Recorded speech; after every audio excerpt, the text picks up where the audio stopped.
হযরতে ওমর রাদিয়াল্লাহু তাআলা আনহু যখন ইসলাম গ্রহণ করেন, ইতিহাসটা আপনারা জানেন, ঠিক না ঠিক? ইতিহাসটা জানেন।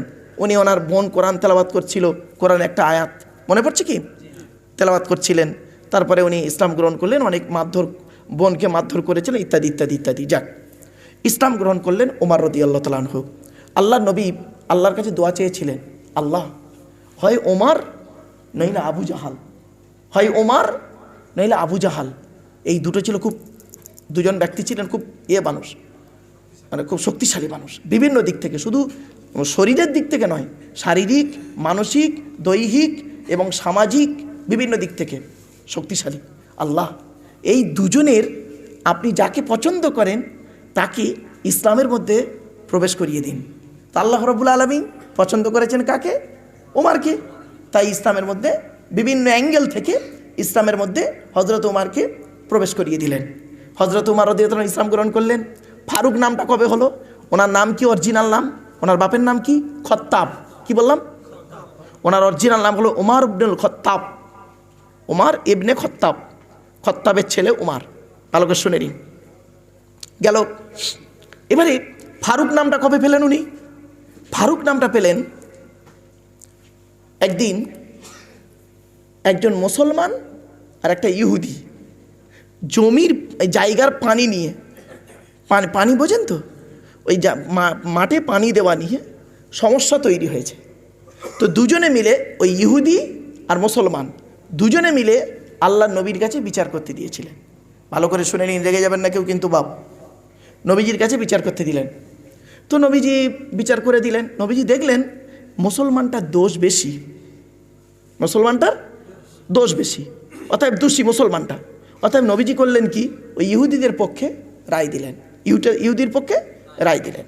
মুসলমানটা বলল, আমি ইসলাম গ্রহণ করেছি, আপনি আমার পক্ষে রায় না দিয়ে ওনাকে দিলেন, এই রায়টা আমার ঠিক পছন্দ হলো না, আমি যাই ওমরের কাছে যাই। বলে ওমরের কাছে এসছে। কি খবর? তা বলছে, আল্লাহ রসুলের কাছে গিয়েছিলাম, এই দেখুন না আমি একজন ইসলাম গ্রহণকারী। হ্যাঁ, রসুল্লাহ করলেন কি, ওনার পক্ষে রায় দিলেন, আমার পক্ষে রায় দিলেন না। আমি রসুল্লাহর এই বিচারটাকে আমার পছন্দ হলো না, আপনি একটু সঠিক বিচার করে দিন। শুনে নিন, সঠিক বিচার করে দিন। তো হযরত ওমর রাদিয়াল্লাহু আনহু বললেন, তাই নবীজি বিচার করে দিয়েছে, সঠিক হয়নি, তোমার মনে হচ্ছে তাই? আচ্ছা ঠিক আছে, দাঁড়াও। তো উনি বাড়ির ভেতরে গেলেন, একটা তরোয়াল আনলেন, এনে পুরো ওই মুসলমানটাকে দুটুকরো করে দিলেন। তো এই কথাটা বাজারে ছড়িয়ে গেল কি, যে এই ওমর একজন মুসলমানকে হত্যা করেছে। কথাটি নবীজির কাছে পৌঁছালো। নবীজির কাছে পৌঁছাতে নবীজি বললেন, ওমর সত্যি তুমি কি একজন মুসলমানকে হত্যা করেছো? বলছে, ইয়া রাসূলুল্লাহ, দেখুন ও আপনার কাছে বিচার করতে এসেছিল, আপনি বিচার করে দিয়েছেন। যেখানে মুহাম্মদ সাল্লাল্লাহু আলাইহি সাল্লাম বলেন কুল কায়নাতের রহমাতুল্লিল আলামিন, যাকে আল্লাহ নির্বাচন করে নবী রসুল করে পাঠিয়েছেন, আর তার বিচার যদি ওর পছন্দ না হয়, তাহলে আমার আইনে হলো তার মৃত্যুদণ্ড ছাড়া কোনো রাস্তা নয়। তখন বলে, আমি ন্যায় বিচারকে পক্ষপাতিত্ব করি। তখন রাসূলুল্লাহ বললেন, ওমর তুমি হলে ফারুক। ফারুক মানে হলো ন্যায় আর অন্যায়কে যে পৃথক করে তাকে বলা হয় ফারুক। জোরে বলুন। সেই দিন থেকে হযরত ওমর রাদিয়াল্লাহু তাআলা আনহুর নামের শেষে লাগানো হলো ওমর ফারুক। এবার সেম হলো কি, সেটাকে আমরা কি করলাম, আমরা সেটাকে কিভাবে চালালাম, রাগ করবেন না কেউ কিন্তু, সেটাকে আমরা চালালাম কি, পদবী হিসেবে চালিয়ে দিলাম। ফারুকি বংশ বের করলাম, ফারুকি বের করলাম। আরে ওই শব্দটা, ওই বিশেষণটা একমাত্র, ওই অ্যাডজেক্টিভটা, ওই মৌসুফটা একমাত্র উমারের জন্য তখনই প্রযোজ্য ছিল, আদার্স কারোর জন্য নয়। রাসূলুল্লাহর কারোর জন্য ব্যবহার করেননি। আমরা সেটাকে কি করলাম, ফারুকি বংশ বের করে ফেললাম। ফারুকি বংশ কিভাবে বের করলাম? আচ্ছা বলুন তো, ওমর রাদিয়াল্লাহু তাআলা আনহুর সন্তান আব্দুল্লাহ ইবনে ওমর, আব্দুল্লাহ তার ছেলের নাম, ওমরের ছেলের নাম আব্দুল্লাহ। আচ্ছা কোনোদিন আপনারা শুনেছেন আব্দুল্লাহ ফারুকি লিখতে? কোনো সাহাবীর মুখে শুনেছেন? কোনো হাদিসে পেয়েছেন আব্দুল্লাহ ফারুকি? আব্দুল্লাহ ইবনে ওমর, ওমরের সন্তান আব্দুল্লাহ। আফসোস আমাদের এই জায়গাটায়। এই যে কথাগুলি বললাম, সাময়িক আপনাদের শুনতে যেন মনে হলো আমি বিরোধীমূলক কথা বলছি, তাই না বাবা? না, সঠিক চোখটা আজ খুলে দিলাম। হয়তো আপনাদের কাছে মনে হবে যে উনি বিরোধীমূলক কথা বলছে, না, আমি সঠিক তথ্যটা তুলে দিলাম। আপনারা আমাকে একটা দেখিয়ে দেন যে আবু বকর সিদ্দিক রাদিয়াল্লাহু তাআলা আনহুর সন্তান আব্দুল্লাহ, তিনি লিখেছেন আব্দুল্লাহ সিদ্দিকী বা আব্দুর রহমান সিদ্দিকী, অথবা ওমারের একজন সন্তান তিনি লিখেছেন আব্দুল্লাহ ফারুকি। দেখেননি, রাসূলুল্লাহর মুখ থেকে যার জন্য কথাটি বেরিয়েছে তার জন্য ওটা যথেষ্ট। জোরে বলুন সুবহানাল্লাহ। উসমান গনি শব্দটা হযরত উসমানের জন্যই ওটা প্রযোজ্য। শুধু তাই নয়, আলী কাররামাল্লাহু ওয়াজহা যে শব্দগুলো বেরিয়েছে কল্পনা করতে পারবেন না। চলুন, অধিকার গেলাম না, আসছি। হযরতে আবু বকর সিদ্দিক রাদিয়াল্লাহু তাআলা আনহুর স্তরটা দেখি, সম্মানটা কোথায়। হযরত উমারের সম্মানটা কোথায় দেখি। একটা কথা আপনাদের বলে যাচ্ছি, কোরআনে আল্লাহ পাক বলেছেন নবীদের মধ্যে কোনো দিন উঁচু নিচু করতে যাবে না। লা নুফাররিকু বাইনা আহাদিম মির রুসুলিহি, লা নুফাররিকু বাইনা আহাদিম মির রুসুলিহি। রসুলদের মধ্যে কোনো দিন পৃথক করবেন না, এ উঁচু, উনি বড়, উনি নিচু, উনি ছোট, খবরদার বলবেন না। প্রত্যেক রসুল, প্রত্যেক নবী তার জামানায় তিনি শ্রেষ্ঠ। যারা বলুন না, বুঝতে পারলাম না আপনাদের। প্রত্যেক নবী, প্রত্যেক রসুল তার জামানায় তিনি শ্রেষ্ঠ। মুসা নবীর জামানায় মুসা নবী শ্রেষ্ঠ, ঈসা নবীর জামানায় ঈসা নবী শ্রেষ্ঠ, ইব্রাহিম নবীর জামানায় ইব্রাহিম নবী শ্রেষ্ঠ। তবে হ্যাঁ, প্রত্যেক নবী এসেছেন গোত্রভিত্তিক, কিছু বুঝতে পারছেন, গোত্রভিত্তিক এসেছেন। কিন্তু শেষ নবী যিনি এসেছেন তিনি হলেন কি, কুল কায়নাত ভিত্তিক। যারা বলুন সুবহানাল্লাহ, সকলের। আচ্ছা, এটা তো স্বাভাবিক, এ কথাটা আপনাদের বুঝতে হবে কেন, এটা পৃথক করে বলার দরকার নেই। আর এই স্কুলের হেডমাস্টার যিনি হন, আর অ্যাসিস্ট্যান্ট টিচার যিনি হন, আর স্টুডেন্ট যারা হয়, ভেবে দেখুন তো হেডমাস্টার যিনি হন তিনি কি শুধু ওই ম্যাথের টিচারের জন্য হেডমাস্টার? বলুন না, না বেঙ্গলি টিচারের জন্য হেডমাস্টার, ইংলিশের টিচারের জন্য হেডমাস্টার, টোটাল টিচারদের জন্য হেডমাস্টার। শুধু টোটাল টিচারও নয়, টোটাল স্টুডেন্টদেরও হেডমাস্টার। তো বিশ্বনবী মুহাম্মদ সাল্লাল্লাহু আলাইহি ওয়াসাল্লাম কুল সমস্ত নবীদের নবী, হেড নবী, আবার সমস্ত উম্মতের সেরা নবী, গাইডার। জোরে বলুন সুবহানাল্লাহ। এই জন্যই তো তওরাতে যেগুলো পানি পাবেন, তওরাতে বেশ কিছু তথ্য কোরআনে আছে, ইঞ্জিলে বেশ কিছু তথ্য কোরআনে আছে, জবুরে বেশ কিছু তথ্য কোরআনে আছে। এজন্য তওরাত, জবুর, ইঞ্জিল পড়লে আপনি বুঝতে পারবেন। অরিজিনালগুলো, নকলগুলো তো সব উল্টোপাল্টা করে ফেলেছে। আজ আমি আপনাদের কাছে 10টা এমন হারাম জিনিস আছে যেটা কোরআনেও এসছে, আদম নবীর উপরে নাজিল হয়েছে, ইব্রাহিম নবীর উপরে নাজিল হয়েছে, প্রত্যেক নবীর উপরে তার জামানায় এই 10টা হারাম জিনিস নাজিল হয়েছে। এমনকি এই কোরআনেও সেই 10টা হারাম জিনিস আছে। জোরে বলুন সুবহানাল্লাহ। সে 10টা হারাম আপনাদেরকে আমি কথাগুলো তুলে ধরবো। তার আগে হযরত আবু বকর সিদ্দিক রাদিয়াল্লাহু তাআলা আনহু, হযরত ওমর ফারুক রাদিয়াল্লাহু তাআলা আনহুর স্তরটা একটু বুঝে নিয়ে চলুন। আবু বকর সিদ্দিক রাদিয়াল্লাহু তাআলা আনহু, আল্লাহ রাসূল বলেছেন, এই পৃথিবীতে যদি আমি কারোর সঙ্গে বন্ধুত্ব করতাম, এই পৃথিবীতে যদি আমি কারোর সঙ্গে বন্ধুত্ব করতাম, লাত্তাখাযতু আবা বকরি খলিলা। এর বাংলা মানে হচ্ছে অবশ্যই অবশ্যই আমি আবু বকরকে বন্ধু করতাম। জোরে বলুন সুবহানাল্লাহ। এই পৃথিবীর জমিনে আল্লাহর পরই রাসূলুল্লাহ যার সঙ্গে বেশি বন্ধুত্ব করেছেন তিনি হলেন হযরতে আবু বকর সিদ্দিক রাদিয়াল্লাহু তাআলা আনহু। কেন বলুন তিনি? কারণটা কি? আবু বকর সিদ্দিক রাদিয়াল্লাহু তাআলা আনহুকে বন্ধুত্ব করতে গেলেন কেন? ও মেয়ে বিয়ে দিয়েছেন বলে এটাই ভাবছেন? না না না না, আরে আম্মাজান আয়েশাকে বিবাহ করেছেন তখন তো অনেক পরে, অনেক পরে। আল্লাহ নবীর প্রথমা স্ত্রী নাম হলো আম্মাজান খাদিজাতুল কুবরা, ইন্তেকাল করলেন যে বছরে, ওই বছরে নবীর চাচা ইন্তেকাল করলেন, আবু তালেব ইন্তেকাল করলেন। ওই বছরটা নবীর ছিল খুব দুঃখের বছর। ওই ইন্তেকালের পরে তখন নবীজি একাকিত্ব বোধ করছিলেন। তখন এ বলছে, রসুলকে বলছেন আপনি বিয়ে করুন, কেউ আবার বলতে চাইছে, বলতে পারছে না। তো হযরতে আবু বকর সিদ্দিক রাদিয়াল্লাহু তাআলা আনহু লজ্জায় কিছু বলতে পারছে না, ঘুরঘুর ঘুরঘুর করছেন, মানে কাছাকাছি ঘুরছেন, কিছু একটা বলতে চাই। বলছে ইয়া রাসূলুল্লাহ, একটা কথা বলবো আপনাকে। বলছে কি? বলো। বলছে ইয়া রাসূলুল্লাহ, খারাপ ভাববেন না, আমার একটা আশা। বলো। ইয়া রাসূলুল্লাহ, আমি দেখছি আপনি একাকিত্বের জীবনযাপন করছেন, তো আমার একটা মেয়ে আছে, মেয়েটার নাম হলো আয়শা। বয়স কত? তা বলছে বয়স 5 বছর। 5 বছর বলছে। তারপর বলো।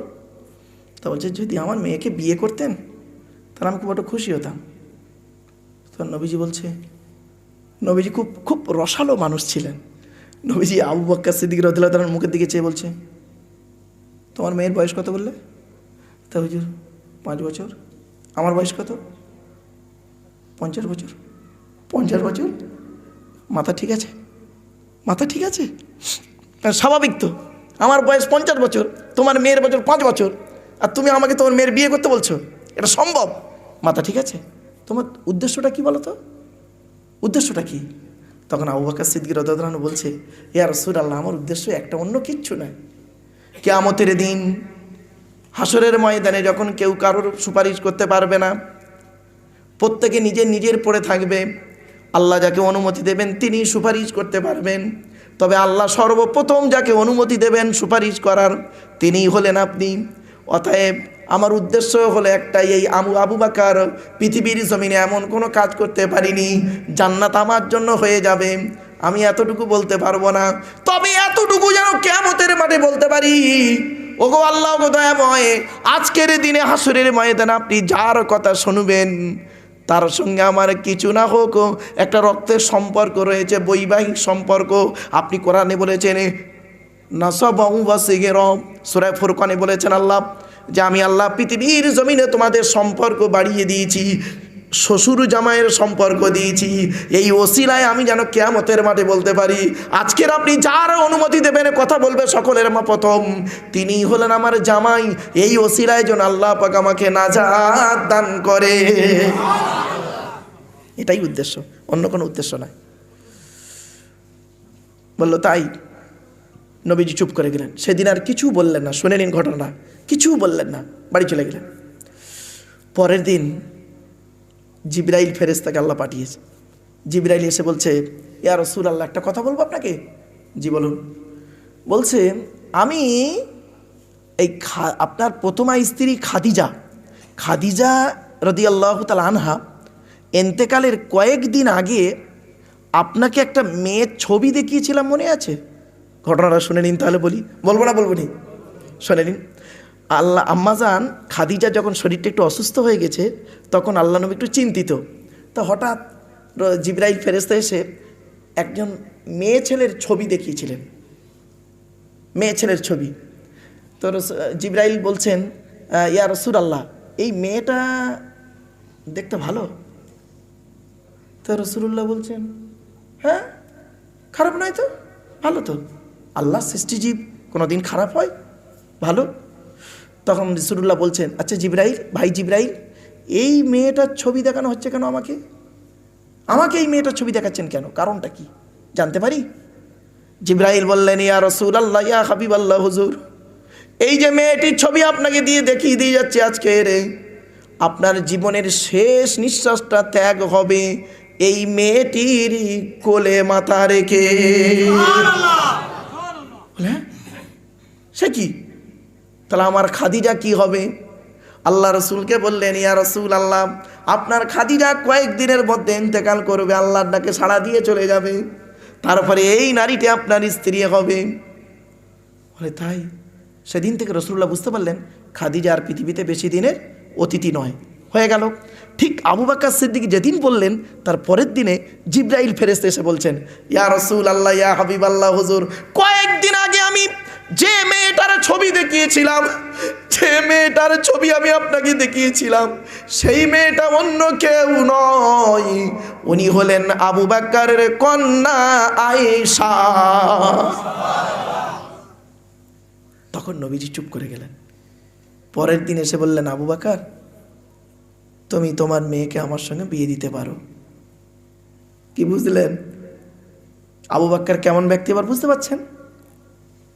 শুধু তাই নয়, আরবের মানুষেরা যখন রাসূলুল্লাহকে বয়কট করেছিল, জানেন কি? বয়কট করেছিল।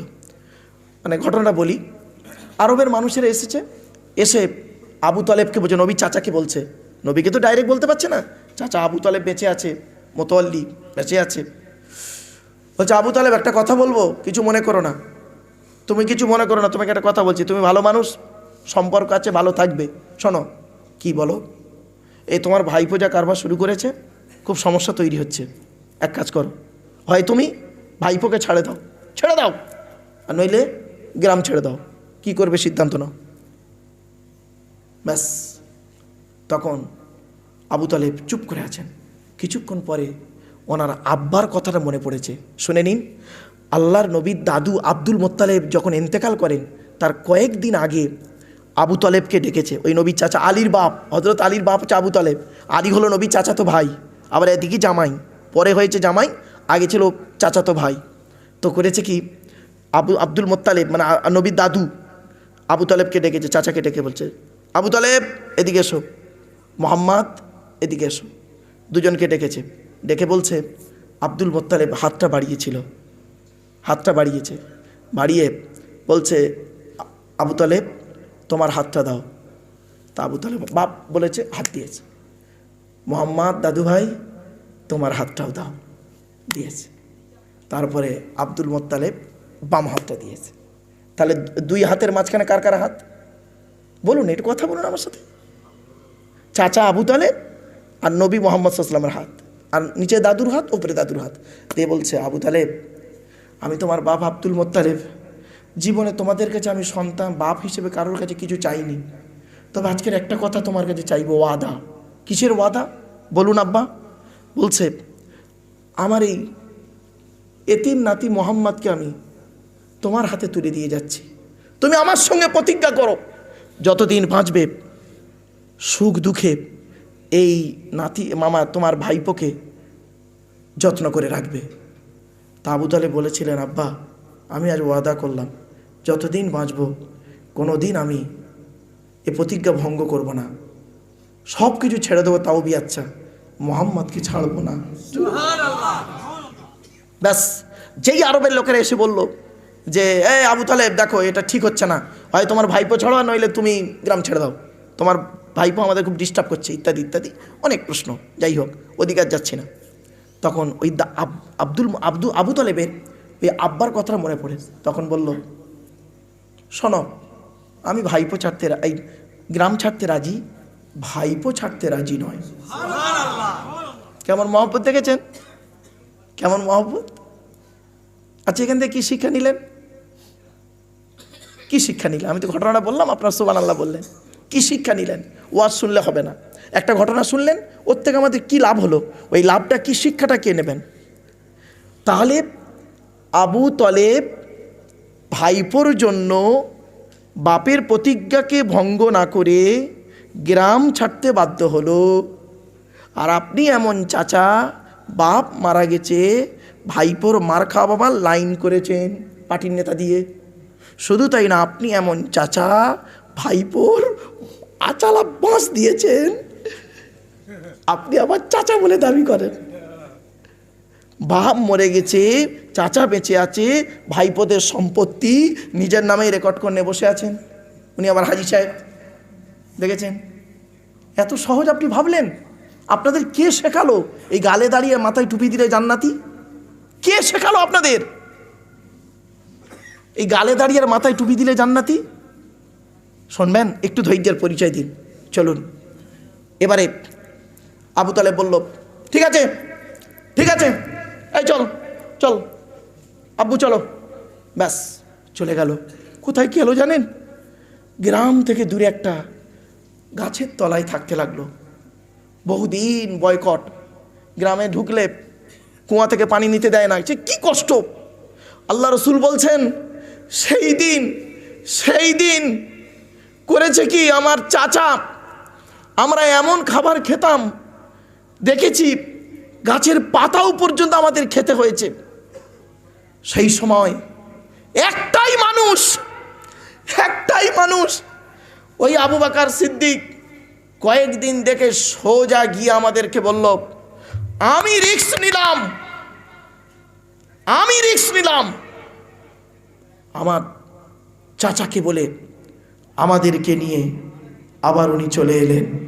এই অবদান আজও রয়ে গেছে। জোরে বলুন সুবহানাল্লাহ। আপনি ভাবছেন আবু বকর সিদ্দিক কেমন ব্যক্তি? এবার আসছি, আল্লাহর নবী যখন রাষ্ট্রপতি হলেন মদিনার রাষ্ট্রপতি কে তখন? মুহাম্মদ সাল্লাল্লাহু আলাইহি ওয়াসাল্লাম, আল্লাহ রসুল। তো আবু বকর সিদ্দিক রাদিয়াল্লাহু তাআলা আনহুকে একটা মন্ত্রীর পদ দিলেন। মন্ত্রীর পদ কি মন্ত্রী ছিল জানেন? শুনে নিন, খাদ্যমন্ত্রী। কি বললাম? খাদ্যমন্ত্রী। কি আদর্শ দেখুন আবু বকর সিদ্দিক রাদিয়াল্লাহু আনহুর, খাদ্যমন্ত্রী। তো ওনাকে পারিশ্রমিক দেওয়া হতো। তো সেই পারিশ্রমিক আয়েশার আম্মাজানকে দিতেন। তো আবু বকরের দুই স্ত্রী, মনে রাখবেন, আয়েশার মা আলাদা, আর আয়েশার একটা বোন ছিল, আম্মাজান আয়েশার একটা বোন ছিল, শতাতো বোন, তার নাম হলো আসমা। দুটো এক নয়, এক মায়ের পেটে দুই বোন নয়। আয়েশার আম্মাজান আলাদা, আসমার আম্মাজান আলাদা, এটা মাথায় রাখবেন, ভুলে যাবেন না। দুই বোন, শতাতো বোন, কিন্তু আম্মাজান আলাদা, বাপ একটা। চলো, তো এবারে করলেন কি, আবু বকর সিদ্দিক রাদিয়াল্লাহু তাআলা আনহু করতেন কি, প্রতিদিন যে পারিশ্রমিকটা দেওয়া হতো উনি ওনার স্ত্রীকে দিতেন। তো একদিন করেছে কি, উনি কত ন্যায় বিচারক ছিল দেখুন, ভাবতে পারবেন না। আবু বকর সিদ্দিক রাদিয়াল্লাহু তাআলা আনহু একদিন বাড়ি এসছেন, আসতে ওনার স্ত্রী একটু হালুয়া করে দিয়েছেন, হালুয়া। তো আবু বকর সিদ্দিক রাদিয়াল্লাহু তাআলা আনহু বলছেন, কি ব্যাপার, আজকের হালুয়া করেছো তুমি, কোথায় পেলে হালুয়ার সরঞ্জাম? তা বলছে, আপনি প্রতিদিন যে পারিশ্রমিকটা আমাকে দেন, তার থেকে আমি প্রতিদিন কিছু কিছু কিছু করে বাঁচিয়ে রাখি, বাঁচিয়ে রেখে একদিন একটু হালুয়া করে দিয়েছি। কিচ্ছু বললেন না। পরের দিন গিয়ে বললেন অর্থমন্ত্রীকে, বললেন, অর্থ ডিপার্টমেন্টে যিনি ছিলেন তাকে বলছেন যে আমাকে কাল থেকে যে পারিশ্রমিক দেওয়া হয় তার থেকে একটু কমিয়ে দেবেন। কি বুঝলেন? কিছু বুঝতে পারছেন আমার ওই কথাগুলো? ইসলামিক রাষ্ট্রতন্ত্র কিভাবে তৈরি হয়েছে সারা পৃথিবী গবেষণা করছে, এই কথাগুলো নিয়ে। কি আশ্চর্য তার জীবন চরিত্র। শুধু তাই নয়, রাসূলুল্লাহ যুদ্ধের ময়দানে যাবেন, আল্লাহর অর্ডার এসেছে যে আল্লাহর নবী জীবনে যত যুদ্ধ করেছেন, মনে রাখবেন, আত্মরক্ষার জন্য করেছেন। কি বললাম? এটা সবসময় যেন মাথায় রাখেন আপনারা। আল্লাহ রসুল এমন কোনো যুদ্ধ করেননি জীবনে, কোনো ঐতিহাসিক লিখতে পারেননি, এমনকি পিকে হিট্রির মতো ব্যক্তি, পিকে হিট্রি, তিনিও বলছেন, শুধু তাই নয়, মাইকেল এইচ হার্ট তিনিও বলছেন যে প্রফেট মুহাম্মদ সাল্লাল্লাহু আলাইহি সাল্লাম যত যুদ্ধ করেছেন, কোনো যুদ্ধ তিনি আগে করতে যাননি, আত্মরক্ষার জন্য যুদ্ধটা করেছেন। প্রত্যেকটা যুদ্ধ আত্মরক্ষার জন্য। 29টা যুদ্ধের মধ্যে 2টো যুদ্ধে শরীক ছিলেন, 27টা যুদ্ধ শহীদ ছিলেন। চলুন, তো প্রত্যেকটা যুদ্ধ ছিল তার আত্মরক্ষা। ইসলাম কোনোদিন আগে অ্যাটাক করেনি, যখন অ্যাটাক করা হয়েছে তখন প্রতিরোধ করেছে। এটা মনে রাখবেন সব সময়ের জন্য। আজ পর্যন্ত কেউ লিখতে পারেনি, বলতে পারেনি, কোনো ঐতিহাসিকগণ বলতে পারেনি, কোনো অমুসলিম, ইহুদি, নাসারা, খ্রিস্টান কেউ বলতে পারেনি যে মুহাম্মদ সাল্লাল্লাহু আলাইহি ওয়াসাল্লাম আগে যুদ্ধে বেড়ে গেছেন, আত্মরক্ষা করেছেন। তো বিশ্বনবী মুহাম্মদ সাল্লাল্লাহু আলাইহি ওয়াসাল্লামের কাছে যখন হুকুম হলো যে যুদ্ধের ময়দানে যেতে হবে, তখন রাসূলুল্লাহ বললেন সাহাবীদেরকে, তোমরা এক কাজ করো, তোমাদের অর্থ নিয়ে জমা করো এখানে। তো যে যেমন পেরেছেন অর্থ নিয়েছেন, শুনে নিন। হযরতে উমারকে জিজ্ঞাসা করা হলো, উমার তুমি কি এনেছো? বলছে, আমি কিছুটা স্ত্রীর জন্য রেখে এসেছি বাড়িতে, বাকিটা নিয়ে এসেছি। আর একজন এক এক রকম বলছে। সর্বশেষে নবীজি আবু বকর সিদ্দিক রাদিয়াল্লাহু তাআলা আনহুকে বলেছিলেন, আবু বকর তুমি কি এনেছো? আবু বকর বললেন, আমি বাড়িতে যা ছিল সব নিয়ে এসেছি। বাড়িতে কিছু রেখে আসুনি? বাড়িতে দুজন রেখে এসেছি, আল্লাহ আর আল্লাহ রসুলকে রেখে এসেছি। জোরে বলুন। কি ভাবলেন? এই সেই আবু বকর। এমনি মুহাম্মদ সাল্লাল্লাহু আলাইহি ওয়াসাল্লাম বললেন, পৃথিবীতে যদি আমি বন্ধু করতাম, আবু বকরের সঙ্গে বন্ধুত্ব করতাম। এ কথাটা আপনারা বুঝতেই পারলেন না? আমরা সেই আবু বকর সিদ্দিক রাদিয়াল্লাহু তাআলা আনহুর জীবন চরিত্রটাকে নিয়ে কোনোদিন মূল্যায়ন করিনি। এজন্য আপনাদের অনুরোধ করে বলে যাচ্ছি, আবু বকর সিদ্দিক রাদিয়াল্লাহু, আমি ওই জন্য বলেছি যা সাহাবিকার নুজুম, নবীজি বলেছেন আমার সাহাবিরা নক্ষত্রের নেই, যাকে অনুসরণ করবেন তার মাধ্যমে জান্নাত পাবেন। যে কোনো সাহাবিকে অনুসরণ করুন, প্রত্যেকটা সাহাবির আদর্শ একদম কোরআন হাদিস মোতাবেক। জোরে বলুন সুবহানাল্লাহ। আর আমরা তাদেরকে বাদ দিয়েছি, আল্লাহর কোরআন বাদ দিয়েছি, কোরআনের সংবিধান বাদ দিয়েছি, নবীর হাদিসগুলো বাদ দিয়েছি, সাহাবিদের চরিত্র বাদ দিয়েছি, এমনকি আইম্মা হজরতদের, ইমামদের চরিত্রকে বাদ দিয়ে আমরা করেছি কি, মানুষের কিছু মতবাদকে নিয়ে নিজেদের মধ্যে ঝামেলায় পড়ে গেছি। বাস্তব কথা আপনাদের বলে যাচ্ছি, এই কথাগুলো একটু মূল্যায়ন করুন, এগুলোকে একটু চেঞ্জ করার চেষ্টা করুন। এগুলো যত চেঞ্জ করতে পারবেন তত ভালো হবে। সাহাবীদের জীবনযাত্রাকে বাস্তবায়ন করুন, রাসূলুল্লাহর জীবন চরিত্রকে বাস্তবায়ন করুন। আমরা নিজেদের মধ্যে করেছি কি, পৃথক শুরু করে দিয়েছি। চলো, মুহাম্মদ সাল্লাল্লাহু আলাইহি সাল্লাম মেরাজে গিয়েছিলেন। মেরাজ থেকে এসে সাহাবীদেরকে নিয়ে মেরাজের ঘটনাগুলো বলছিলেন। তেমত অবস্থায় আবু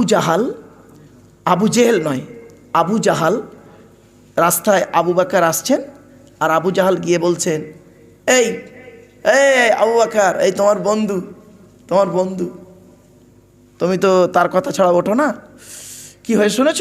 বলছে কি? বলছে সে নাকি আজকে রাতে গিয়ে একদম জান্নাত জাহান্নাম, বাইতুল মুকাদ্দাস থেকে শুরু করে একদম জেরুজালেম থেকে শুরু করে সব ঘুরে টুরে এসে, মানে ইত্যাদি ইত্যাদি তাচ্ছিল্যমূলক কথাবার্তা এসব করে এসছে। আবার জান্নাত জাহান্নাম দেখেছে, আল্লাহর সঙ্গে কথা বলেছে, ইত্যাদি ইত্যাদি ইত্যাদি বলছে। তখন আবু বকর সিদ্দিক রাদিয়াল্লাহু তাআলা আনহু আবু বকর ইবনে কুয়াফা উনি করলেন কি, চুপ করে থাকলেন। কিছু ওর বলাগুলো হয়ে যাওয়ার পরে বলছে, তোমার কি মত, এতে বিশ্বাস হয় তোমার?